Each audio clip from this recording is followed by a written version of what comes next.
सदाशिवसमारम्भां व्यासशङ्करमध्यमाम् अस्मदाचार्यपर्यन्तां वन्दे गुरुपरम्पराम्। निधये सर्वविद्यानां भिषजे भवरोगिणां गुरवे सर्वलोकानां दक्षिणामूर्तये नमः।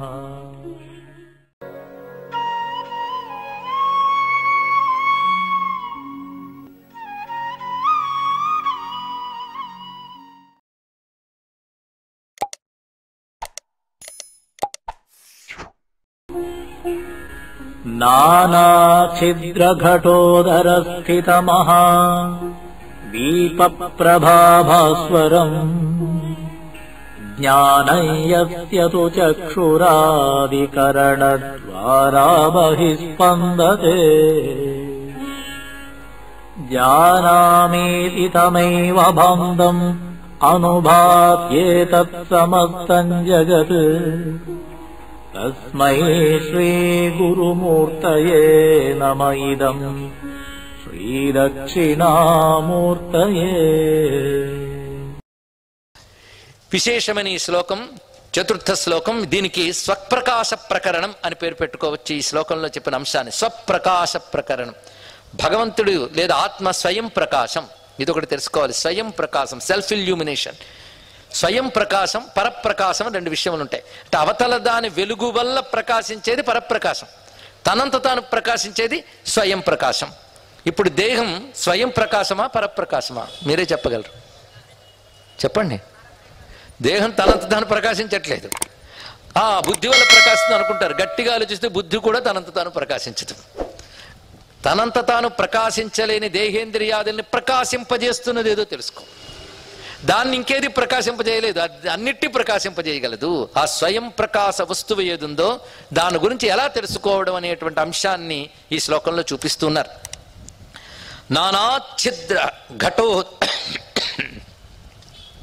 నానాఛిద్ర ఘటోదర స్థిత మహాదీప ప్రభా భాస్వరం జ్ఞానం యస్యతు చక్షురాదికరణ ద్వారా బహిస్పందతే జానామీతి తమేవ భాంతమనుభాత్యేతత్ సమస్తం జగత్ తస్మై శ్రీ గురుమూర్తయే నమయిదం శ్రీ దక్షిణామూర్తయే. ఒక రమ్యమైన ఉపమానాన్ని ఇందులో చూపిస్తున్నారు. ప్రతి శ్లోకంలో ఉపమానాలండి. ఉపమానాల అందం చాలా గొప్ప విషయం. కొంతమందికి ఉపన్యాసం అర్థం కాకపోయినా ఉపమానాలు అర్థమవుతుంటాయి. ఇక్కడ ఒక ఆయన అన్నాడు, ఏమంటే భగవద్గీత ఉపన్యాసాలకు అలా వెళుతున్నారే, ఏమర్థమైందంటే అందులో వేదాంతం ఎలా ఉన్నా మధ్య మధ్యలో చెప్పే ఉదాహరణగా చెప్పే కథలు ఉన్నాయండి, భలే ఉన్నాయండి అన్నాడు. పోనీ కనీసం దానికైనా వెళ్ళి కూర్చుంటున్నాడు, ఎప్పటికైనా అర్థం తెలుస్తుంది. ఉపమానం ఎంత చక్కగా చెప్తున్నారంటే అందుకే శంకరులు మించిన కవి లేరన్నారండి. గొప్ప కవి శంకర భగవత్పాలు వారు. అయితే కవిని మించిన తాత్వికుడు గనక ఆయనకు పోయిట్ కంటే ఫిలాసఫర్గానే పేరు దక్కింది ఇక్కడ. కానీ ఆయన పోయిట్రీ అంతా ఫిలాసఫీ, నథింగ్ బట్ ఫిలాసఫీ. తాత్వికతో కూడిన కవిత్వం ఇచ్చిన మహానుభావుడు ఆదిశంకర భగవత్పాల వారు. కానీ కవిత్వంలో కాళిదాసాదులకి ఏమీ తీసిపోడు ఆయన, ఇంకా పైమెట్లోనే ఉంటాడు. ఎంత చక్కటి కవిత్వంతో తత్వాన్ని ఇస్తున్నాడో మహానుభావుడు ఇక్కడ. నానాఛిద్ర ఘటోదర స్థిత మహాదీప ప్రభాభాస్వరం. రమ్యమైన ఉపమానం చూపించాడు. ఒక దీపం వెలుగుతూ ఉంటే దాని మీద అనేక రంధ్రాలు ఉన్న ఒక కుండని బోర్లించట. అనేక రంధ్రాలు ఉన్నాయి ఆ కుండకి. పైగా కొండ చేసిన కళాకారుడు చాలా గొప్ప కళాకారుడై ఒక రంధ్రాన్ని పద్మాకారంలో, ఒక రంధ్రాన్ని ఒక వజ్రాకారంలో, ఒక్కొక్క దాని ఒక ఆకారంలో రంధ్రాలు చేశాడు. ఇప్పుడు ఆ దీపం మీద బోర్లించారు. ఆ దీపం యొక్క వెలుగు అన్ని రంధ్రాల్లోంచి వస్తుంది ఇక్కడ. అప్పుడు అన్ని రంధ్రాల్లోంచి వస్తున్నాయి కనుక అన్ని వెలుగులు ఉన్నాయి కదా. ఎంత చక్కగా ఉన్నారండి పిల్లలు, చెప్పండి. అన్ని వెలుగులు ఉన్నాయా? మరి కనబడుతున్నాయిగా. ఒక్కొక్క రంధ్రంలోంచి ఒక్కొక్క వెలుగు కనబడుతుంది. అంతేకాదు, ఇంకా ఉబుసుపోనివాడు తీరిగ్గా ఉన్నవాడు కూర్చొని ఈ వెలుగు పద్మాకారములో ఉన్నది, ఈ వెలుగు వజ్రాకారములో ఉన్నది, ఈ వెలుగు చతురస్రాకారములో ఉంది అంటూ మంచి కవిత్వం కూడా రాస్తున్నాడు, రిపోర్ట్ అంతా కూడా. అంటే వెలుగు ఏ ఆకారంలో ఉంది? పద్మాకారంలో ఉంది. వెలుగుందా పద్మాకారంలో? పద్మాకారంలో ఉన్నదేది రంధ్రం పద్మాకారంలో ఉంది, వెలుగు పద్మాకారంలో లేదు. కానీ రంధ్రం పద్మాకారంలో ఉండడం చేత అందులో ఉంచిన వెలుగు కూడా పద్మాకారంలో భావిస్తున్నాం మనం ఇక్కడ. పైగా ఒకే వెలుగు ఇన్ని రంధ్రాల వల్ల అనేక వెలుగులుగా కనబడుతుంది. అంతేకాదు, ఇవి వాటి ద్వారా ఆ వెలుగు కనబడటమే కాకుండా అందులోంచి వచ్చిన వెలుగు చుట్టూ ఉన్నదాన్ని కూడా చూపిస్తుంది. మొత్తం ఆ చుట్టూ ఉన్న ఇల్లు గోడో ఏది ఉంటే దాన్ని కూడా చూపిస్తుంది. చూసారా, ఒక్క వెలుగు ఇన్ని రంధ్రాల ద్వారా బయటకు వచ్చి అన్నిటినీ చూపిస్తుంది. కనుక ఇప్పుడు మీరు మరొక సిద్ధాంతానికి కూడా రావచ్చు. గోడల మీద వెలుగు, కుండ మీద రంధ్రాల్లో వెలుగు అని అంటావా? రెండు వెలుగులు ఉన్నాయి అక్కడ. గోడ మీద ఒక వెలుగు, రంధ్రాల్లో ఒక వెలుగు లేదు. పోనీ రంధ్రాలు అన్ని వెలుగులు కావు. ఎన్ని వెలుగులు ఉన్నాయి ఇక్కడ? ఒకటే వెలుగుంది, ఒకే దీపం ఉంది, ఒకటే వెలుగుంది. కానీ అనేకములైనటువంటి రంధ్రముల ద్వారా రాగానే అనేకముల్లా కనబడుతున్నాయి. ఇందులో పద్మాకారపు వెలుగులోను, వజ్ర ఆకారపు వెలుగులోను, చతురస్రాకారపు వెలుగులోను, అంటే మూడు రంధ్రాల్లోని విడవకుండా ప్రసరిస్తున్నది ఒక్క వెలుగే కదా. ఇది ఆలోచించు. అదేవిధంగా జ్ఞానం యస్యతు చక్షురాధికరణ ద్వారా బహిస్పందతే, అలాంటి ఒక ఘటన లాంటిదయ్యా ఈ శరీరం అన్నాడు. కొండ లాంటిది, దీనికి రంధ్రాలు ఉన్నాయి తెలుసు కదా. ప్రతి వాళ్ళు చెప్తారు నవరంధ్రాలని, కానీ ప్రధానంగా మనకి జ్ఞానేంద్రియాలే ప్రధానం. ఈ జ్ఞానేంద్రియాల గురించి ఆలోచిద్దాం. చిక్కంతా వాటితోనేనండి. పాపం కర్మేంద్రియాలు ఏమున్నాయి? పాపం వెళ్ళమంటే వెళ్తే, రమ్మంటే వస్తాయి. పట్టుకునేదంతా ఈ జ్ఞానేంద్రియాలే కదా. ఈ ప్రపంచం వైపు చూడడం కానీ తెలుసుకోవడం కానీ జ్ఞానేంద్రియముల యొక్క లక్షణమే. అందుకే మనకి ఉపనిషత్తుల్లో కూడా సప్తేంద్రియములు అనే మాట కనబడుతున్నది ఇక్కడ. మంత్ర ప్రమాణంలో సప్త ప్రాణాహ ప్రభవంతి తస్మాత్ అనే మంత్రం ఉంది ఇక్కడ. సప్త ప్రాణాహ. సప్త ప్రాణాహ అంటే 2 కళ్ళు, 2 చెవులు, 2 నాసికారంధ్రాలు, 1 నోరు. ఎన్నయ్యాయి? 7. ఇవి ప్రధానం. ఇంకా మిగిలిన చేతులు వాటిల్లోంచి కూడా ఇవి కూడా ఇంద్రియాలని చెప్పినప్పటికి కూడా ప్రధానం జ్ఞానేంద్రియములు మనం చెప్పుకుంటున్నాం. వీటి ద్వారా మనం ఈ ప్రపంచాన్ని చూస్తూ ఉన్నాం. అయితే వీటిగా చూసే శక్తి ఎక్కడి నుంచి వచ్చింది? ఇది ఆలోచించమంటున్నాడు ఇక్కడ. కన్ననే రంధ్రం ద్వారా ఒక వస్తువును చూస్తున్నాం, చెవి అనే రంధ్రం ద్వారా ఒక శబ్దాన్ని వింటున్నాం. ఎలాగైతే వజ్రాకారపు కాంతి లేదా పద్మాకారపు కాంతి అంటున్నావో, దర్శన రూపమైన ఒక శక్తి, శ్రవణ రూపమైన ఒక శక్తి, 2 శక్తులు ఉన్నాయి ఇక్కడ.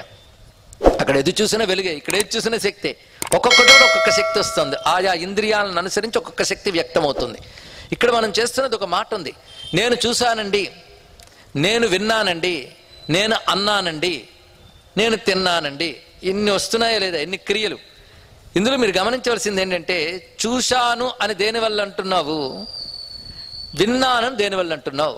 ఈ 2 వేరు వేరు అవునా కాదా చెప్పండి ఇక్కడ. విన్నాననే చెవి, చూశాననే కన్ను 2 వేరు వేరు అవునా కాదా? కానీ నేను చూశాను, నేను విన్నాను అనే దానిలో విన్నాను, చూశాను అనేది మారింది, క్రియ మారింది, ఇంద్రియము మారింది. కానీ మారకుండా ఉన్న శబ్దం ఏది? ఈ నేను. చూడు ఇక్కడ ఆ నేను అనేటువంటిది కంటి నుంచి వెళ్ళేటప్పుడు చూశానంటుంది, చెవిలోంచి చెరువుడు విన్నానంటుంది. ఇక్కడ ఆ నేననే ఒకనొక చైతన్యము, స్ఫురత్త, అది సత్తా, అది ఎక్కడి నుంచి వచ్చింది? కన్నుదే అయితే మళ్ళీ విన్నాను దగ్గరికి వచ్చేటప్పటికి మళ్ళీ అది ఎలా కంటిన్యూ అయింది? కనుక నేననే చైతన్యము కంటిది కాదు, చెవిది కాదు. కంటి ద్వారా చెవి ద్వారా ఆ శక్తి కనెక్ట్ అయినప్పుడు దాని ద్వారా ప్రపంచాన్ని చూసుకుని అంటుంది. కనుక ఈ కన్ను మొదలైన ఇంద్రియముల ద్వారా ఆఖరికి బయటకు కనబడే ఈ దేహేంద్రియములేము కాదు, లోపల మరో ఇంద్రియం ఉంది. ఏంటండి అది? దాన్ని ఒక మాట అంటారు, అంతఃకరణం. మీరు వినుంటారు ఈ మాట, అంతఃకరణం. అంతఃకరణం అంటే ఇన్నర్ ఆర్గన్ అనమాట. అక్కడ లోపల ఉన్నటువంటి ఇంద్రియం అంతఃకరణం, బయట ఉన్నది బహిఃకరణములు. దీనికి బహువచనం, దానికి ఒకటే. ఎందుకంటే ఒక్కటే బోల్డ్ పనులు చేస్తుంది, దానికి ఎందుకు ఇంకా బహు? అందుకే మనస్సు అనబడేది ఒకటేనండి, అంతఃకరణం. అది పని బట్టి దాని బుద్ధి అని, చిత్తమని, అహంకారం అని ఒకే అంతఃకరణం యొక్క 4 పనులు బట్టి 4 పేర్లు చెప్తున్నావు. కానీ చిత్తం అని ఒక చోట అనొచ్చు, అహంకారం అని మరొక చోట అనొచ్చు, బుద్ధి అనొచ్చు. ఎన్నన్నప్పటికీ అంతఃకరణం యొక్క పనే అది. కానీ లోపల ఉన్నది అంతఃకరణం, బయట ఉన్న బహిఃకరణములు. ఇప్పుడు అంతఃకరణ చైతన్యమే బహిఃకరణముల ద్వారా వస్తోందా? ఇది ప్రశ్న వేయండి, తెలుసుకోండి. ఇక్కడ అంతఃకరణం అంటే బయటకు కనబట్టలేదు కదా, లోపలుంది. మనస్సు, బుద్ధి, ప్రాణము ఇవన్నీ లోపల ఉన్నవి, బయట లేవు, కనబడవి. కానీ కనబడదు కనుక లేదని ఎవరైనా అనగలడా? ఇక్కడ ఇంతమందిని అడుగుతున్నాం. మనస్సు కనబడదు, ప్రాణం కనబడదు, కనబడింది లేదని కదా అని సిద్ధాంతం. కనుక అవి 2 లేదన్నాడు. అంటే బుద్ధి కనబడదు కనుక బుద్ధి లేదు. ఇదేం బాగుందండి, బుద్ధిని వాడేవాడని ఒప్పుకుంటాడన్నమాట. కనుక బుద్ధి ఉంది, అంతఃకరణం ఉందని ఒప్పుకుంటున్నావు అంటే ఇంద్రియముగా అది నీకు కనబడకపోయినా అది ఒక అనుభవంగా నీకు తెలుస్తుంది కనుక ఒప్పుకుంటున్నావు. ఇక్కడ అరే బుద్ధిని ఒప్పుకుంటూనే బుద్ధిని చూపించలేని వాడివి బుద్ధికి కూడా వెలుగునిచ్చే భగవంతుని ఎక్కడ చూపించగలవు? కానీ బుద్ధి కనబడలేదని ఎలా ఒప్పుకోలేవో, లేదని భగవంతుని కూడా అలా ఒప్పుకోకూడదు, లేడని ఒప్పుకోకూడదు, ఉన్నాడని ఒప్పుకోవాలి. ఇది గ్రహించవలసిన అంశం ఇక్కడ. కనుక ఇప్పుడు మనం గమనించవలసినది కంటి నుండి చెవి నుండి చూసేది మనస్సా? జ్ఞానం యస్యతు చక్షురాదికరణ ద్వారా, ఆదికరణములు అంటే భగవత్పాద వారి ఉద్దేశంలో బాహ్యేంద్రియములే కాకుండా అంతరింద్రియమైన అంతఃకరణం కూడా అని ఉద్దేశం. అది కూడా ఇంద్రియమే. మనశ్షష్టానింద్రియాని అని అనలేదు మహానుభావుడు ఇక్కడ గీతలో. 6వ ఇంద్రియం అన్నాడు. అంటే పంచ జ్ఞానేంద్రియములు కాకుండా 6వ ఇంద్రియంగా మనస్సును చూపించారు. కనుక మనస్సు కూడా ఇంద్రియమే, అది కూడా ఇంద్రియమే. అలాగే కంటి నుంచి చెవి నుంచి ప్రసరిస్తున్నది మనస్సు యొక్క చైతన్యం అనుకోకూడదు.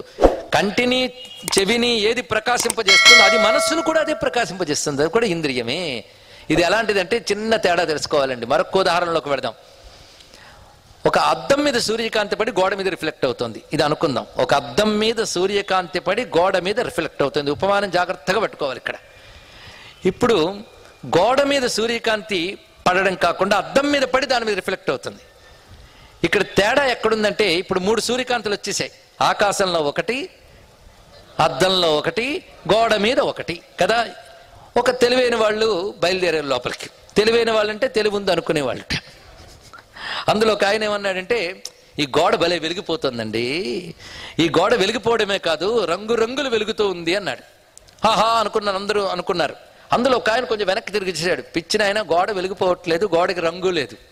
అంటే వెలుగుకి గోడ వెలిగిపోవట్లేదు, ఆ వెలుగుకి రంగు లేదు. అసలు వెలుగు ఎక్కడొచ్చిందని గమనించానన్నాడు ఒక ఆయన. వెనక్కి తిరిగి చూశాడు కనుక అద్దం చూశాడు.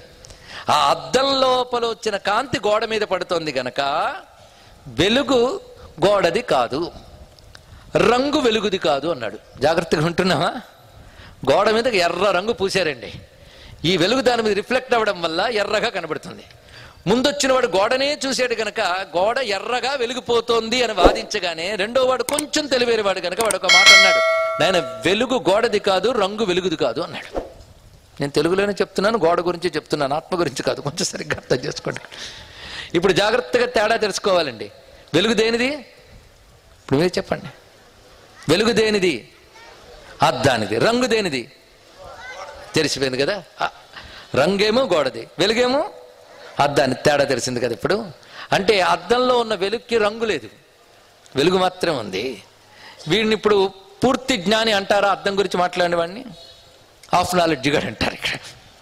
మరి కొంచెం ఇంకొక ఆయన మూడవ ఆయన తన ఇంకా పైకెత్తి చూపించాడు. ఎవరు నాయన నాకు ఇప్పుడు తెలిసిందన్నాడు. ఏమని? అద్దంలో అది వెలుగు కాదయ్యా, అది సూర్యుడి నుంచి వచ్చిన వెలుగు అద్దంలో పడి ప్రతిఫలనం చెంది గోడ మీదకి వెళ్ళింది. కనుక నేను ఎంతసేపు వెలుగు ఎంత ఉందంటే అద్దం ఎంత ఉందంటే అంతే అనుకున్నాను. అద్దం ఏ చతురస్రాకారంలో ఉందో వెలుగు కూడా అంతే ఉందనుకున్నాను ముందు అజ్ఞానం చేత. ఇప్పుడు నాకు తెలిసింది అది సూర్యుని యొక్క వెలుగే దీనిలో పడింది. కనుక అద్దంలో ఒక వెలుగు, గోడ మీద ఒక వెలుగు, ఆకాశంలో ఒక వెలుగు, 3 వెలుగుల్లో ఉన్నది ఎన్ని వెలుగులు? ఒకటే వెలుగు. ఇప్పుడు మరొక తెలివితేటలు వచ్చింది. ఇప్పుడు ఆ చతురస్రాకారము వెలుగుది కాదు, అద్దానిది. కాంతి అద్దానిది కాదు, సూర్యునిది. ఇప్పుడు తెలిసింది కదా విషయం. ఇక్కడ మన అంతఃకరణం అద్దం లాంటిది, శరీరం గోడ లాంటిది. ఇది అర్థమైతే చాలు ఇక్కడ. ఎందుకంటే అంతఃకరణం కొంత నయం, దాని స్వయం ప్రకాశం కాదు, కానీ ఆ సూర్యప్రకాశాన్ని పొంది తిరిగి రిఫ్లెక్ట్ చేయగలదు. అది అద్దానుకున్న స్పెషాలిటీ. గోడకు వెలుగు వస్తుంది తప్ప రిఫ్లెక్ట్ చేయలేదు. అందుకే శరీరం జడము, దానికి స్వయం ప్రకాశం లేదంటే వెంటనే ఒప్పుకుంటాం. కానీ మనస్సు స్వయం ప్రకాశం లేదంటే ఒప్పుకోలేం. అద్దం లాంటిదండి మనస్సు. కనుక చూస్తుంటే అద్దమంతా వెలుగుతోనే కనబడుతోంది కనుక మనస్సంతా చైతన్యం అనుకుంటాం మనం. కానీ అద్దానికి కూడా వెలుగిచ్చే సూర్యుడు ఎలా ఉన్నాడో అంతఃకరణానికి కూడా చైతన్యం ఇచ్చేటటువంటి ఒకానొక సూర్యుడున్నాడు. ఆయన పేరే ఆత్మ, ఆయన పేరే భగవంతుడు, ఆయన పేరు ఈశ్వరుడు. ఇప్పుడు వెలుగు గోడదా అద్దానిదా? ఎవరు చిన్నపిల్ల చెప్తుందండి ఎక్కడి నుంచైనా. వెలుగు ఎవరిది? సూర్యుడిది. అద్దానిది కాదు, గోడది కాదు. తెలిసిపోయిందా లేదా? ఇది తెలిసాక అమ్మా గోడది వెలుగు కాదు, అద్దానిది వెలుగు కాదు, వెలుగు సూర్యునిదే అని తెలిసే గోడ పగలగొట్టాలా, అద్దం విరగొట్టాలా? ఏమీ చేయక్కర్లేదు. నీకు తెలివి ఉంటే చాలు. ఇక్కడ మూడుగా కనబడుతున్న ఒక్కటే ఎరుకుంటే చాలు ఇక్కడ. అదేవిధంగా అంతఃకరణం అనే అద్దం ఆత్మ యొక్క ప్రకాశాన్ని తీసుకుని శరీరాన్ని ప్రసరింపజేస్తూ ఉంటుంది. అప్పుడు ఈ శరీరం అనే గోడలో ఇంద్రియాలు పనిచేస్తూ ఉంటాయి. ఇక్కడ ఎలాగైతే గోడకున్నటువంటి రంగు వెలుగు కంటదో, ఇంద్రియాలకున్న వికారాలు ఆ ఆత్మ అనే చైతన్యానికి అంటవు. తెలుసుకో ఇక్కడ. ఇది గ్రహించవలసిన అంశం ఇక్కడ. ఇప్పుడు సూర్యుడు పరమాత్మ, వెలుగు దేనికి సంబంధించింది అనుకున్నాం? సూర్యుడికి సంబంధించింది. కానీ పరమాత్మ సూర్యుడైతే నేను వెలుగు. ఇక్కడ చక్కగా గీత గీసుకుని టేబుల్లా తయారు చేసుకోండి. సూర్యుడు, వెలుగు, అద్దము, గోడ 4 రాశారు కదా. సూర్యుడి కింద మీరు ఆత్మ లేదా భగవంతుడు అని రాసుకోండి. వెలుగు కింద నేను అని రాసుకోండి. రాసుకుంటున్నారా లేదా మనస్సులోనేనా? అద్దం కింద మనస్సు అని రాసుకోండి. గోడ కింద దేహం అని రాసుకోండి. ఇప్పుడు వెలుగు ఏది? జాగ్రత్త. వెలుగు నేను. వెలుగు నేను. వెలుగు ఎవరిది? సూర్యుడిది. నేను ఎవరిది? సూర్యుడిని అక్కడ ఆత్మ అని పెట్టుకోమన్నాం కదా. ఆత్మ లేదా భగవంతుడిది. కానీ నేను ఎవరి తాలూకా? కానీ వెలుగు సూర్యునిది కానీ గోడది కాదు, అద్దానిది కాదు. కనుక నేననబడే వెలుగు ఈ గోడ లాంటి శరీరాన్ని, అద్దాల్లాంటి మనస్సుని ప్రతిఫలింపజేస్తున్న పరమేశ్వరుడికి సంబంధించిందే నేను గాని ఈ దేహానికి సంబంధించిన వాడిని కాను, అంతఃకరణానికి సంబంధించిన వాడిని కాను. వీటన్నిటి ప్రకాశింపజేస్తూ స్వయం ప్రకాశ స్వరూపుడైనటువంటి భగవంతుడు ఉన్నాడో ఆయనకు సంబంధించిన వాడిని నేను. కానీ వెలుగు సూర్యునికి సంబంధించినట్లుగా నేను ఎవరికి సంబంధించిన వాడిని? ఆత్మకు సంబంధించిన వాడినా? కొంచెం ఆలోచించండి. ముందు సంబంధించిన వాడిని అనుకుంటాం. వెలుగు సూర్యునిది గనక సూర్యునికి చెందిన వెలుగు కదా. మరి కొంచెం ఆలోచించండి. సూర్యుడు వేరు, వెలుగు వేరా? సూర్యుడు వేరు, వెలుగు వేరా? ఇంతవరకు వివేచన చేస్తున్నప్పుడు వెలుగు దేనిది, వెలుగు దేనిది అని చర్చ చేసావు గనక వెలుగు సూర్యునిది అనే మాట దాకా వచ్చావు. ఇప్పుడు నువ్వు అర్థం చేసుకో. వెలుగు వేరు, సూర్యుడు వేరు కాదు. వెలుగు సూర్యుడు ఒకటే. కనుక నేననే వెలుగు దేహమనే గోడని, మనస్సనే అద్దాన్ని ప్రతిఫలనం చేస్తున్న ఆ నేననే వెలుగు ఆత్మరూపుడైన సూర్యునిదే. కనుక నేను ఎవరిని? ఆత్మకు మరో పేరేమిటి? బ్రహ్మము. బ్రహ్మం అంటే నేనెవరిని? నేను బ్రహ్మముని. అదే అహం బ్రహ్మాస్మి అని తెలుసుకోమన్నాడు ఇక్కడ. అయిపోయిందండి మొత్తం. అందుకే దేహాదులు ఇది తెలిసాక దేహం పోనక్కర్లేదు, అంతఃకరణ పోనక్కర్లేదు. వీటి యొక్క చైతన్యం అసలు కాదు, ఇది నకిలీ. వీటికి అసలు లేదు. ఇది అసలు ఎవరిది? ఆయనది. కానీ నేను ఎప్పుడు ఎవరి తాలూకా? బ్రహ్మము తాలూకా. బ్రహ్మము తాలూకా ఏమిటి? నేనే బ్రహ్మముని. ఎలాగైతే నా యొక్క ఇంద్రియాలని వీటిని ప్రకాశింపజేస్తూ బ్రహ్మము యొక్క చైతన్యం ఉన్నదో సర్వజీవుల ఇంద్రియాలను అదే ప్రకాశింపజేస్తున్నది. ఇవి గోడల్లా, అద్దాల్లా పగిలిపోవచ్చు. కానీ వీటన్నిటి ప్రకాశింపజేస్తున్న ఆత్మరూపుడైన భగవంతుడు ఒక్కడే. ఆయన వెలుగు ఒక్కటే. అది నా స్వరూపం అనుభవానికి తెచ్చుకో అన్నాడు ఇక్కడ. కనుక రకరకాల ఇంద్రియాల ద్వారా రకరకాలుగా కనబడుతున్నప్పటికీ చైతన్యం ఒక్కటే. అది చెప్పడం కోసమే ఇప్పుడు ఈ అద్దము, గోడ, కాంతి, సూర్యుడిని ఉపమానం మరికొంత సౌలభ్యం కోసం మనం తెచ్చుకున్నాం. భగవత్పాదులు వారు చెప్పిన కుండం అనే ఉపకరణం ఇంకా దేనికి మనకు పనికొస్తుందంటే రకరకాల ఇంద్రియాలుగా రకరకాలుగా నిన్ను నువ్వు చూసుకుంటున్నావు, ప్రపంచాన్ని కూడా రకరకాలుగా చూస్తున్నావు. కానీ రకరకాలుగా ఇది కనిపిస్తున్నా ఇక్కడ ఇది ఉంది అనిపిస్తోంది అన్నావు కదా. ఉంది అనిపించడం అనేటువంటిది నీ చైతన్యం వల్ల వస్తోంది తప్ప వాటికి నిజమైన ఉండడం లేదు, అనిపించడం లేదు ఇక్కడ. ఎందుకంటే గోడకి, అద్దానికి సహజమైన వెలుగు ఎలా లేదో వీటికి స్వయంగా ఉండడము అనిపించడము కాదు. ఉండడం అనిపించడం అనేది లోపల చైతన్యం వల్ల కలుగుతున్న అంశం. కనుక ఆత్మ భగవంతుడి ఉంటే దాని నుండి వచ్చిన వెలుగేని ఇంద్రియాల ద్వారా బయటకు వచ్చి దానితో ఏ ప్రపంచాన్ని గ్రహిస్తున్నావో దాన్ని అనుభవిస్తున్నాను ఇక్కడ. అందుకే జ్ఞానం యస్యతు చక్షురాది కరణ ద్వారా బహిస్పందతే.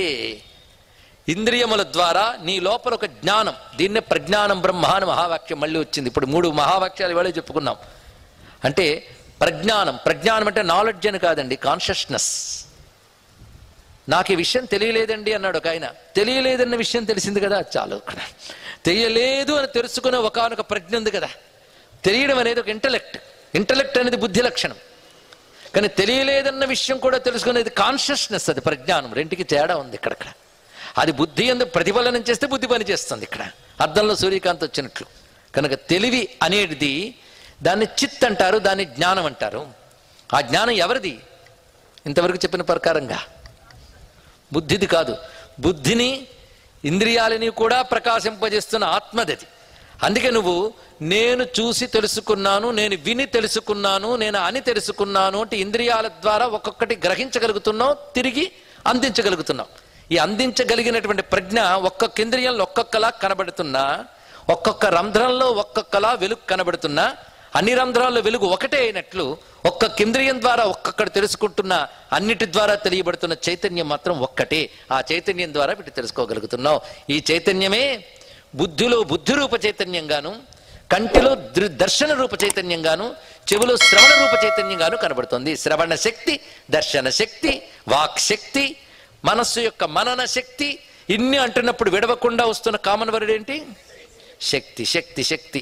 ఇది ఎలాంటిది అంటే మరొక చిన్న ఉదాహరణ. స్వామి వివేకానంద చెప్పాడు, సైన్స్ అండ్ టెక్నాలజీ డెవలప్ అవుతున్న కొద్దీ హిందూ మతం అర్థమవడం చాలా సులభం అవుతుంది అన్నాడు. ఇక్కడ చాలా విశేషం అండి. ఇక్కడ మనకి చాలా కొన్ని ఒక 100 సంవత్సరాలు ఉంటుంది బాగా విద్యుత్ శక్తి వాడకానికి వచ్చి, అంతే కదండి. ఇక్కడ పెద్దలందరికీ తెలియాలి, ఇక్కడ పిల్లలకి తెలియదు, ఇంకా వాళ్ళు పుట్టిన దగ్గర నుంచి విద్యుత్ శక్తి ఉంది కనుక. ఇక్కడ ఎన్ని ఎక్విప్మెంట్స్ ఉన్నాయో మీరు పరిశీలించండి. ఇక్కడ వెలుగిచ్చేది ఒకటి, గాలిచ్చేది ఒకటి, పలుకిచ్చేది ఒకటి, 3 ఉన్నాయి. ఇప్పటికిక్కడికి మీకు గమనిస్తూనే వెలుగిచ్చే 1 ఉన్నాయా, 3, 4 ఉన్నాయి. గాలిచ్చేది ఒకటి ఉంది. దీన్ని నా పని చేయమనండి చేయదు, దాన్ని నా పని చేయమనండి చేయదు. మీ ఇంద్రియాలని మీరు అనుకుంటున్నారు కానీ ఒక్కసారి రిక్వెస్ట్ చేసి చెవిని రేపటి నుంచి నువ్వు చూడడం మొదలెట్టు, కంటిని నువ్వు వినడం మొదలెట్టు అని చెప్పారనుకోండి, డ్యూటీని షిఫ్ట్ చేసుకో, అవి ఆ పనే చేస్తాయి. అంటే ఆఖరికి తెలిసిందంటే మన ఇంద్రియాలు కూడా మన చేతుల్లో లేవని తెలిసిపోయింది. ఇక్కడ అవి కూడా వాటి పని ఫిక్స్డ్, అవి చేస్తాయి. అందుకే దాన్ని తిరగమని గాలిమ్మన్నా ఇవ్వదు, దీన్ని వెలగమన్నా ఇది వెలగదు, దీన్ని మరోలా గాలి ఇవ్వమ్మా అంటే ఇది ఇవ్వదు, దేని పని అది చేసేస్తుంది. కనుక ఇప్పుడు ఎన్ని ఎక్విప్మెంట్స్ వచ్చాయండి? ఇక్కడ 3, 4 ఎక్విప్మెంట్స్ కనబడుతున్నాయి. కానీ 3, 4 ఎక్విప్మెంట్స్లోని విడవకుండా ఉన్నది ఒకటే.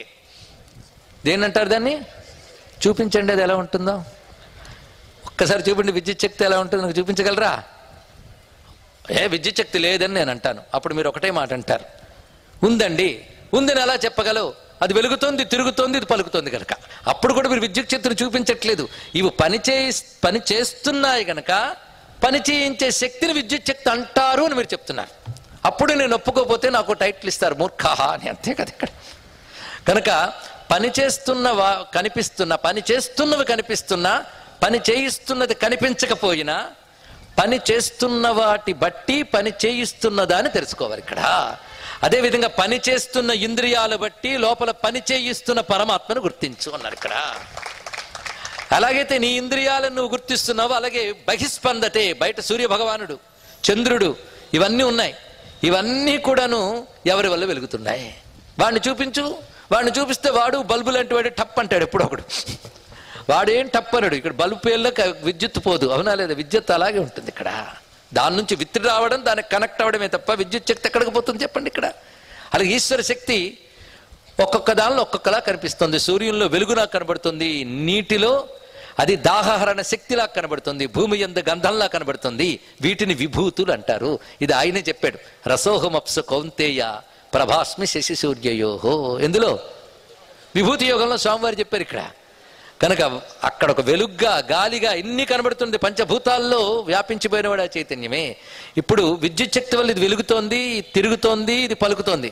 కానీ విద్యుత్ శక్తి తిరగదు, పలకదు. వీటిలో ఉంటుంది. దానికి 3 లక్షణాలు లేవు, 3 లక్షల ఉపాధులకు ఉన్నాయి. అది చైతన్యమై ఉన్నది ఇక్కడ. అయితే ఇది కొంత మేరకేనండి గ్రహించగలిగేది. కానీ విద్యుత్ శక్తి కూడా ఒక విధంగా జడమే. ఇందాక దీపము కాంతిలో కాంతి జడమే, ఎందుకంటే కాంతి నేను అనుకోదు. మనం ఉపమానం కోసం చెప్పుకున్నాం, కానీ ఈశ్వరుని శక్తి అలాంటిది కాదు. అది వెలుగుగా మారగలదు, గాలిగా మారగలదు, శబ్దముగా చూపించగలదు, కానీ ఏది కాకుండా ఉండగలదు. అది దానికి ఉన్న శక్తి. అది ఇక్కడ, అది దాని యొక్క విశేషమైన లక్షణం ఇక్కడ.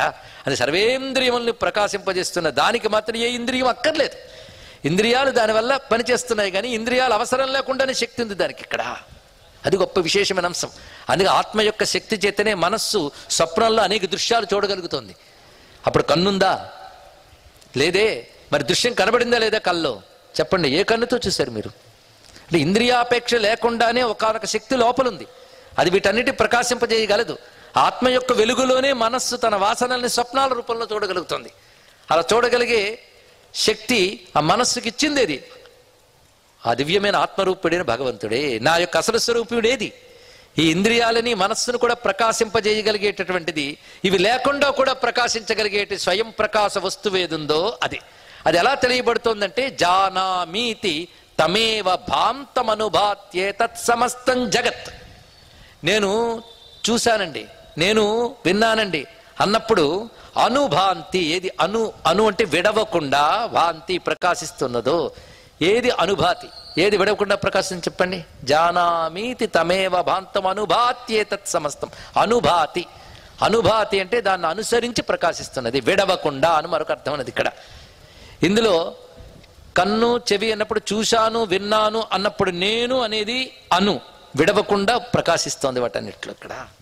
కనుక రకరకాల ఇంద్రియాల ద్వారా రకరకాల శక్తులు రకరకాలుగా ప్రపంచాన్ని చూస్తున్నప్పటికీ ఈ రకరకాల యందు విడవకుండా ఏ ఒక్క చైతన్యం ఉన్నదో దాన్ని అనుసరించి ఇవన్నీ ప్రకాశిస్తున్నాయి కనుక తమేవ భాంతం అనుభాతి సర్వం. ఇది విశేషమైన మాట. అందుకే ఉపనిషత్తుల్లో ఉన్న మాటను యథాతథంగా తీసుకుని భగవత్పాల్ వారి శ్లోకంలో ఇమిడ్చారు. జానామీతి తమేవ భాంతం అనుభాత్యేతత్ సమస్తం జగత్. దాన్ని అనుసరించే ఈ జగత్తంతా ప్రకాశిస్తుంది. దేన్ని అనుసరించి? ఆత్మ యొక్క చైతన్యాన్ని అనుసరించే ఈ జగత్తంతా ప్రకాశిస్తున్నాడు. ఎందుకంటే నీ ఇంద్రియాలు ఆత్మ చైతన్యాన్ని అనుసరించే ప్రకాశిస్తున్న ఒప్పుకుంటున్నావు. మరి బయట ప్రపంచం అది కూడా దానివల్లే ప్రకాశిస్తుంది. బయట ప్రపంచం ఒకటి ఉందని ఎప్పుడు తెలిసింది నీకు? ఇది ముందు చెప్పు, చెప్పండి అమ్మా. మనలో చైతన్యం ఉంటేనే కదా బయట ప్రపంచం ఒకటి ఉందని తెలిసింది ఇక్కడ. కనుక అక్కడ సూర్యుడు ఒకడు ఉన్నాడండి అనేటువంటి విషయం ఉన్నది. అది దేనివల్ల తెలిసింది నీకు? లోపల చైతన్యం ఉంటేనే. నువ్వు చూడలేకపోతే ఎవడో చెప్తాడు, చెప్తే చెవి ద్వారా విన్నావు, అది కూడా చైతన్యం అక్కడ కనెక్ట్ అయితేనే. కనుక బయట ప్రపంచపు యొక్క ఉనికి కూడా నీ లోపల ఉనికే స్వభావముగా కలిగిన ఆత్మ యొక్క చిద్రూపమైన స్ఫురణ వల్లనే తెలియబడుతోంది ఇక్కడ. ఇది గ్రహించగలగాలి. కానీ ఆత్మ అనబడే దీపము యొక్క చైతన్యం అనబడే వెలుగు ఏదైతే ఉన్నదో దానిని అనుసరించి ప్రపంచం అంతా ప్రకాశిస్తోంది. దాన్ని ప్రకాశింపజేయడానికి సూర్యుడు అక్కర్లే, చంద్రుడు అక్కర్లే. అవునా లేదా? ఆత్మ చైతన్యాన్ని ఏ సూర్యుడు ప్రకాశింపజేయగలడు, ఏ చంద్రుడు ప్రకాశింపజేయగలడు? ఆత్మ చైతన్యమే లేకపోతే సూర్యుడు చంద్రుడు తెలియబడట్లేదు. సూర్యచంద్రుడు లేకపోయినప్పటికీ నువ్వు ఆత్మ చైతన్యాన్ని కొన్నది, దాన్ని అది ప్రకాశింపజేయనక్కర్లేదు.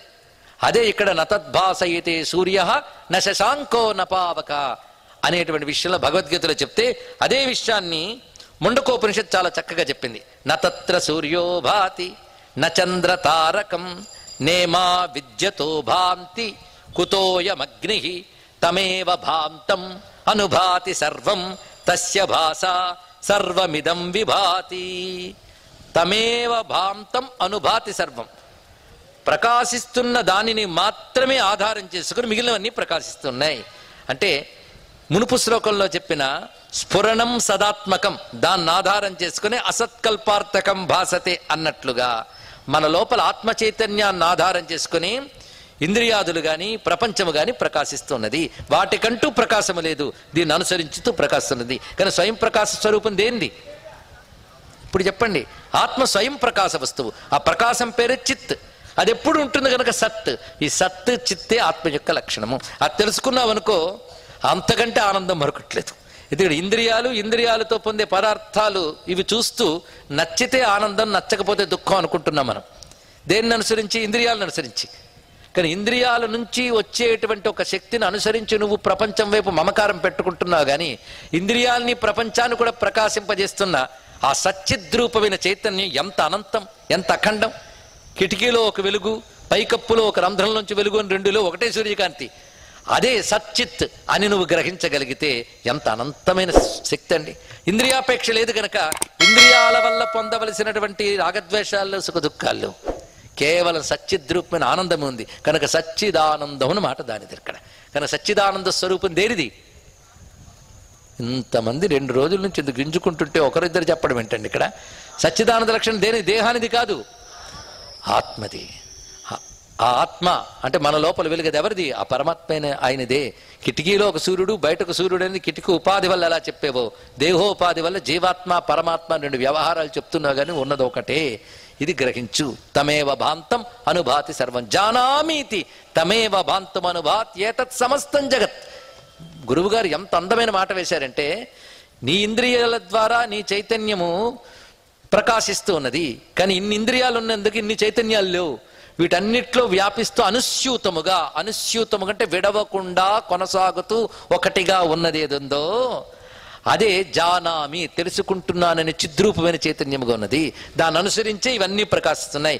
ఇవన్నీ అంటే ఇంద్రియాలు మాత్రమే కాదు, ఇంద్రియాలతో నువ్వు తెలుసుకుంటున్న జగత్తు కూడా దాన్ని అనుసరిస్తేనే ప్రకాశిస్తుంది. అది లేకపోతే ఏ జగత్తునికి తెలుస్తుంది? కనుక ప్రపంచమంతా నీ ఆత్మ యొక్క ప్రకాశాన్ని అనుసరించే ప్రకాశిస్తోంది గనక అదే స్వయం ప్రకాశ వస్తువు, అది నీ అసలు స్వరూపం తెలుసుకో. తమేవ భాంతమనుభాత్ సర్వం తస్య భాష సర్వమిదం విభాతి. ఇది ముండకోపనిషత్తు మంత్రంలో ఆఖరి వాక్యం అండి. తస్య భాష సర్వమిదం విభాతి. దాని వెలుగే వీటన్నిటి ప్రకాశింపజేస్తుంది. దేని వెలుగు? ఆత్మ యొక్క వెలుగు. దానికి నతత్ర సూర్యో భాతి నచంద్ర తారకం. అక్కడ సూర్యుడు అక్కర్లేదు, చంద్రుడు అక్కర్లేదు. విశేషం, సూర్యుడిని చంద్రుడిని కూడా ప్రకాశింపజేయగలదు. కనుక సూర్యుడు చంద్రుడు మనకు తెలిసి స్వయం ప్రకాశ వస్తువులు. సూర్య చంద్రుడికి కూడా వెలుగునిచ్చేవాడు ఆయన. కనుక బయట సూర్యులు చంద్రులు అంటే వీడికి వెలుగునిచ్చినవాడు ఈశ్వరుడు అంటాం. నీ లోపల ఇంద్రియములకు వెలిగించినవాడు ఆత్మ అంటావు. కానీ అక్కడ వెలుగబడిస్తున్నాడు, ఇక్కడ వెలిగించేవాడు ఆయనే. గనక రెండూ కలిపి ఒకటే అంటావు. ఇది తెలుసుకో. ఇక్కడ అక్కడ సూర్యచంద్రాదులకి వాడి శక్తి అవడిస్తున్నాడు, వాడే నీ కంటికి చెవికి వాటన్నిటికి వెలిగిస్తున్నాడు. లేకపోతే నువ్వు తెచ్చుకున్నవి ఈ శక్తి. ఈ అహంకారం మిడిసిపాడుతనం పోవాలండి. చూస్తున్నాం కనుక నేను చూశానండి, వాడు గుడ్డోడండి. నీకు పనిచేసింది కన్ను కనుక వాడిని గుడ్డోడిని వెక్కిరించావు. నువ్వు చూపు నువ్వు తెచ్చుకోలే, నీకు వచ్చింది. తెలుసుకో. ఎవరిచ్చారు? ఆలోచించు. ఇది అర్థమయ్యేవాలండి. ఇది ముందు శాస్త్రం ద్వారా తెలుసుకుని భక్తితో అంటాం, కానీ అనుభవానికి తెచ్చుకుంటే వణికిపోతాం. అలా వణికిపోయి ఎవడు నాలో ప్రవేశించి వాక్కుని చూపుని వీటంటి కదిలిస్తున్నాడు ఆ పరమపురుషుడికి నమస్కారం అన్నాడు ఒక ఆయన. ఆయన పేరు ధ్రువుడు. ఆ ధ్రువుడు నారాయణుడు కనబడగానే ఒక నమస్కారం చేశాడు. ఎప్పుడు ఆయన శంఖం తగిలిస్తే, ఆ శంఖం తగిలించగానే ఆయనకి ఆత్మజ్ఞానం వచ్చింది. ఆ రాగానే అంత మాట అన్నాడు. ఎందుకంటే ఆ శంఖం మామూలుది కాదు. సాక్షాత్ తత్వమసీతి వేదవచస యో బోధయత్యాశ్రితాన్. దేనివల్ల? వేదవచస. ఆ శంఖం ఏమిటి? కృతాంజలిం బ్రహ్మమయేన కంభునా పస్పర్శ బాలం కృపయా కపోలే.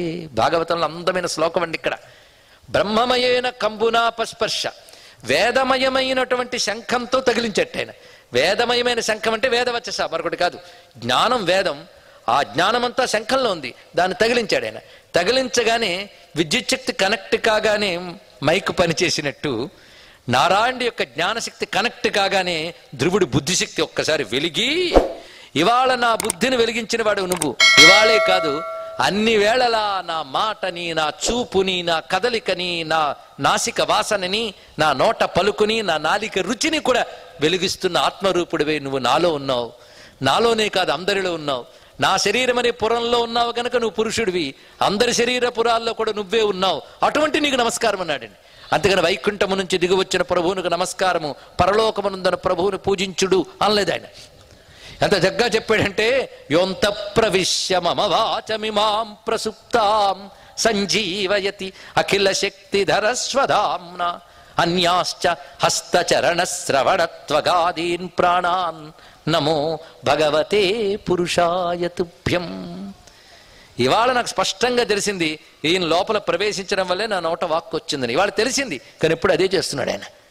ఎవడైతే సర్వజీవుల శరీరముల్లో ప్రవేశించి నోట వాక్కుగా, కంట చూపుగా, చెవికి వినికిడిగా, కాలికి కదలికగా, చర్మానికి స్పర్శగా, నాసికకి వాసనగా, ప్రాణాలలో కదలికగా, బుద్ధికి బోధగా ఇంత వెలిగిస్తున్నాడో ఆ స్వయం ప్రకాశ స్వరూపుడై సర్వశక్తిమంతుడైన ఆ పరమ పురుషుని నమస్కరిస్తున్నాను అన్నాడు ధ్రువుడు. అది భక్తి అయిన భాగవతంలో ఉంది, ఇది జ్ఞానమైన దక్షిణామూర్తి స్తోత్రంలో ఉంది. రెండింటిలో ఉన్నది ఒక్కటే. ఇది తెలుసుకో, ఇంకోట్లేదు. ఇక్కడ స్పష్టమైంది కదా. ఇది ఇలాంటి శ్లోకాలు ధ్యానం చేసుకుంటూ ఉంటే సర్వేంద్రియముల ద్వారా ఎవరు ప్రకాశిస్తున్నారో, ఇంద్రియముల ద్వారా కనిపిస్తున్న జగత్తును కూడా ఎవడు ప్రకాశింపజేస్తున్నాడో ఆ చైతన్య స్వరూపుడైన భగవానుడు గురువై దక్షిణామూర్తయే నాకు ఈ జ్ఞానాన్ని కలిగిస్తున్నాడు. తస్మై శ్రీ గురుమూర్తయే నమ ఇదం శ్రీ దక్షిణామూర్తయే. మరొక్కసారి శ్లోకం చదువుదాం. స్పష్టమైంది కదా. నానాఛిద్ర ఘటోదర స్థిత మహాదీప ప్రభాభాస్వరం. ఛిద్రం అంటే రంధ్రాలు. నానాఛిద్ర అనేక రకాల రంధ్రాలతో ఉన్న ఘట ఉదర స్థిత కుండ లోపల ఉన్నటువంటి మహాదీప ప్రభాభాస్వరం, గొప్ప దీపం యొక్క వెలుగు ఎలా ఉన్నదో అదేవిధంగా జ్ఞానం యస్యతు చక్షురాదికరణ ద్వారా నా లోపల ఆ చైతన్యము ఇంద్రియములనేటువంటి రంధ్రముల ద్వారా బహిస్పందతే బయటికి తెలియబడుతూ ఉన్నది. రకరకాల ఇంద్రియములున్నా అన్నిటిలోనూ నేను అనబడేటటువంటి విడవనటువంటి చైతన్యముగా ఏదున్నదో అదే ఆత్మస్వరూపము.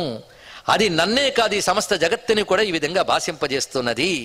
ఆ ఆత్మస్వరూపుడైన ఏ ఈశ్వరుడున్నాడో ఆయనే తొలి గురువైన దక్షిణామూర్తిగా అనుగ్రహిస్తున్నాడు. ఆయనకు నా నమస్కారము. ఇది శ్లోకం యొక్క భావం. కానీ శ్లోకం ఒకసారి చదువుకుందాం. నానా ఛిద్ర ఘటోదర స్థిత మహాదీప ప్రభాభాస్వరం జ్ఞానం యస్యతు చక్షురాదికరణ ద్వారా బహిస్పందతే జనామీతి తమేవ భాంతమనుభాత్యే తత్సమస్తం జగత్ తస్మై శ్రీ గురుమూర్తయే నమ ఇదం శ్రీ దక్షిణామూర్తయే. ఇక్కడ ఒక విషయం భగవత్పాల్ వారు ఆత్మబోధలో చెప్పిన ఒక విషయాన్ని అర్థం చేసుకోవడం కోసం తీసుకుందాం. ఇప్పుడు మనస్సు ద్వారా ఇంద్రియాలన్నీ పనిచేస్తున్నాయి అనుకుంటాం, కానీ మనస్సుకు కూడా పనిచేయించేది భగవంతుని తేల్చాము ఇందాక. ఎలాగంటే అద్దానికి సూర్యకాంతి ఎలాగో మనస్సుకు భగవంతుని ఉపమానం అక్కడ తీసుకున్నాం. ఇప్పుడు బుద్ధి ఈ ఇంద్రియాల ద్వారా తెలుసుకుని ఇది వేడిగా ఉంది, ఇది చల్లగా ఉంది, అది ఇంకోలా ఉంది, అది అలా ఉంది అని నిశ్చయ జ్ఞానం చేసుకుంటుంది. అంటే బుద్ధి ఇంద్రియముల ద్వారా గ్రహిస్తుంది. మరి ఇందాకేం చెప్పాం, ఆత్మ చైతన్యం అన్నాం కదా. అంటే ఆత్మ చైతన్యము బుద్ధి యందు ప్రవేశించి దాన్ని ప్రకాశింపజేస్తూ ఇంద్రియాలను కూడా అదే చైతన్యవంతం చేస్తూ ఉంటే బుద్ధి ఇంద్రియాలను అంటుకుని నేను గ్రహిస్తున్నాను అనుకుంటుంది ఇక్కడ. కానీ బుద్ధి గ్రహిస్తుందా? ఇందాక అర్థంలో వెలుగులాగా అన్నట్టుంది ఇక్కడ. బుద్ధికి కూడా వెలుగిచ్చేవాడు అక్కడ. కనుకనే మనం ప్రపంచాన్ని చూస్తూ గ్రహిస్తున్నది కేవలం ఆత్మ చైతన్యంతోనే కాకుండా బుద్ధి యొక్క చైతన్యంతో కూడా కలిపి చేస్తాం. అందుకే బుద్ధికి ఆత్మకి ఉన్నటువంటి భేదాన్ని కూడా తెలుసుకోవాలి జాగ్రత్తగా. ఎందుకంటే బుద్ధి ప్రపంచాన్ని ఇంద్రియాల ద్వారా చూస్తుంది, కానీ ఇంద్రియాలకు కాకుండా బుద్ధికి కూడా వెలిగించేవాడు భగవంతుడు ఇంద్రియాలతో పాటు. కనుక బుద్ధి కూడా స్వయం ప్రకాశ స్వరూపం కాదు, అది తెలుసుకోవాలి ఇక్కడ. ఆ విషయం చెప్తూ భగవత్పాల్ వారు ఒక మాట అంటున్నారు ఆత్మబోధల. ఆత్మనః సచ్చిదంశశ్చ బుద్ధేర్వృత్తిరితి ద్వయం సంయుజ్య చ అవివేకేన జానామీతి ప్రవర్తతే. జానామీతి తమేవ భాంతం తెలుసుకోవడం కోసం చెప్తున్నా ఇక్కడ. ఏం చెప్పారో చూడండి ఇక్కడ. ఆత్మనః సచ్చిత్ అంశశ్చ, చాలా తేటైన సంస్కృతంలోనే చెప్పాడండి. ఆత్మ యొక్క లక్షణములు ఏమిటి? సత్ చిత్. బుద్ధి యొక్క లక్షణం ఏంటి? రకరకాల ఆలోచనలు. అంతే, ఆలోచన, సంకల్పం, వికల్పం ఇవన్నీ అంతఃకరణం యొక్క పనులు. కానీ ఆత్మ యొక్క లక్షణం ఏంటి? సత్తు చిత్తు మాత్రమే. బుద్ధి యొక్క లక్షణం రకరకాల ఆలోచనలు చేయడం. ఆలోచనలు చేయడం ఆత్మ యొక్క లక్షణం కాదు, బుద్ధి యొక్క లక్షణం. జాగ్రత్తగా చూడండి ఇక్కడ. బుద్ధి రకరకాల ఆలోచనలు చేస్తుంది, కానీ చైతన్యం మాత్రం సత్తు చిత్తు మాత్రమే ఉంటుంది. రకరకాల ఆలోచనలు చేయగలిగే శక్తి బుద్ధికుంది. అది పనిచేసేట్టు చేస్తున్నది ఏది? సచ్చిద్రూపమైన ఆత్మ. కానీ రెండు కల్పిస్తావు నువ్వు, వచ్చిందంతా చిక్కది ఇక్కడ అన్నాడు ఇక్కడ. కనుక నీ బుద్ధికి వచ్చే ఆలోచనలన్నీ నేను అనుకుంటావు, వచ్చింది బాధ. అప్పుడు గ్రహించవలసిందంటే ఆలోచనలు బుద్ధితి దానిని చైతన్యవంతం చేస్తూ నేనున్నాను అనిపించడానికి కారణమేది? ఆత్మ. ఈ రెండు విడదీసుకో. కనుక జానామీతి అని చెప్పడంలో బుద్ధి నేను తెలుసుకుంటున్నాను అనుకుంటోంది, కానీ బుద్ధి తెలుసుకుంటున్నాను అనడం కాదు. బుద్ధి ఒకదానికోలా కూడా తెలుసుకోవచ్చు, అవునా లేదండి? ఒకటి ఎర్రగా అనుకోవచ్చు, ఒకటి పచ్చగా అనుకోవచ్చు. బుద్ధి రకరకాల పొరపాటు పడవచ్చు, కానీ ఆ బుద్ధిలో ప్రకాశిస్తున్న ఆత్మకి దోషాలు ఏవి అంటావు కదా. కనుక మన బుద్ధి ద్వారా తెలుసుకుంటున్నాను అనడంలో బుద్ధి యొక్క ఆలోచన లక్షణము, బుద్ధికి కూడా శక్తినిస్తున్న సచ్చిద్రూపమైన భగవంతుని యొక్క శక్తి రెండు కలిసిపోయి నువ్వు జాగ్రత్త విడదీసుకో. కనుక జానామీతి అన్నప్పుడు కేవలం బుద్ధి శక్తి ద్వారానే గ్రహిస్తున్నాను అనుకోకుండా బుద్ధిని కూడా ప్రకాశింపజేస్తున్నది ఒకటి ఉంది తెలుసుకో. ఈ మాటే గీతలో భగవానుడు ఒక వరుసలో చెప్పాడు. అన్నిటికంటే గొప్పవేమిటి అంటే మీరేం చెప్తారండి? తినడానికి మంచి పదార్థాలు, చూడ్డానికి మంచి వస్తువులు, ఇవి చాలా గొప్పవి కదండి ఇక్కడ. అవి లేకపోతే జీవితానికి విలువేముంది? మంచి తినడానికి పదార్థాలు ఉండాలి, చూడ్డానికి మంచి దృశ్యాలు ఉండాలి, వినడానికి మంచి కాలక్షేప కబుర్లు ఉండాలి కదా. కానీ సృష్టిలో ఏవి గొప్పవి అంటే ఇంద్రియములు అనుభవించే వస్తువులన్నీ గొప్పవే కదా. సరే, ఆ కన్క్లూజన్కి వచ్చావా? రా కూర్చోబెడ చెప్తానన్నాడు ఇక్కడ. ఈ లడ్డు తిన్నాయన తిన్న వెంటనే నీ నాలుగు కోసేస్తాను అని అన్నాడు అనుకోండి, మీరేమంటారు? లడ్డు పోతే పోయింది కానీ నాలుగు బాగుంటే చాలు అనుకుంటాం. అంటే ఇప్పుడు చెప్పండి, ఇంద్రియాలు అనుభవించే వస్తువుల కంటే గొప్పదేది? ఇంద్రియాలు. అర్థమైంది కదా. అందరికీ అన్నిటికంటే గొప్ప ఏమిటి? ఇప్పుడు ఇంద్రియాలు గొప్పవన్నావు. ఇంకా వెళ్ళు, ఇంద్రియాని పరాణ్యాహు అన్నాడు ఇక్కడ. ఇంద్రియములు గొప్పవి, కానీ ఇంద్రియాల కంటే గొప్పది మరొకటి ఉందిట, మనస్సు. మనస్సు కానీ కలియకపోతే ఇంద్రియాలతో ప్రయోజనం ఏముందండి? ఏమంటే ఉపన్యాసం వింటున్నారా అని పక్కన తెచ్చుకున్న వాళ్ళు నొక్కి చెప్తున్నారు, నాకు అసలే విసుగుంది, నువ్వు ఎందుకు ఇప్పుడు చెప్తున్నా? అక్కడ సౌండ్ ఉంది, చెవి ఉంది, మరి వినొచ్చు కదండి. గొప్పదైన శబ్దము ఉంది, గొప్పదైన ఇంద్రియం ఉంది, అయినా మనస్సు అక్కడ లేదు, ఆనందించట్లేదు మనం. అంటే అక్కడ మనస్సు అనేది ఒకటి ఉండాలి. ఎందుకంటే మనస్సు ఇవాళ పొరపాటున పక్కవాళ్ళు పిలిచారు వచ్చింది, కానీ ఇవాళ ఆదివారం అనేది మర్చిపోయింది, మర్చిపోయి వచ్చేసింది. ఇక్కడికి రాగానే గుర్తుకొచ్చింది 7:30 కల్లా ఆదివారం సీరియల్ స్టార్ట్ టీవీలో. అది మిస్ అయిపోయారని తెలిస్తే ఇంకా ఉపన్యాసం ఒక్క మాట వినలేదు, పరమ అన్రెస్ట్గా ఉంది. ఇప్పుడు చెప్పండి, అక్కడ శబ్దం ఉంది, ఇక్కడ చెవి ఉంది, అయినా మనస్సు అక్కడ లేకపోవడం వల్ల ఇది విలువ అనిపించట్లేదు, ఆ చెవికి తృప్తి లేవట్లేదు. అంటే ఇక్కడ ఇంద్రియాల కంటే గొప్పదేది మనస్సు. మనస్సు కానీ లేకపోతే ఇది ఉన్నది. అయితే ఆ మనస్సును కూడా చెప్పు, ఇదిగో చూడు, అది ఆనందించని దాన్ని ప్రేరేపిస్తూ ఉన్నది ఒకటి ఉంది, బుద్ధి దాని వెనకాల ఉన్నది. కనుక వెళ్ళి ఎక్కడి దాకా వెళ్ళావు? బుద్ధి దాకా వెళ్ళావు, అంతే కదా. ప్రాణాలదే ఉందండి పాపం, వాళ్ళు తిరుగుతూ ఉంటే ఉన్నాయో కూడా మనకు తెలియదు, పని చేసేస్తూ ఉంటుంది ఇక్కడ. కనుక ఇప్పుడు మనం గమనించవలసింది ఏంటంటే, ఇంద్రియాల కంటే గొప్పది మనస్సు, మనస్సు కంటే బుద్ధి, బుద్ధి కంటే గొప్పది చైతన్యం, దానికంటే గొప్పది దానికంటే గొప్పది మరొకట్లేదు, అదే అన్నిటికంటే గొప్పది. ఇది చెప్పాడు ఎవరు? కృష్ణ పరమాత్మ. ఇంద్రియాణి పరాణ్యాహు ఇంద్రియేభ్య పరం మనః మనసస్తు పరా బుద్ధి యో బుద్ధే పరతస్తు సహా. బుద్ధికి కూడా పైన ఎవడున్నాడో వాడు సహ అంటే ఎవడు?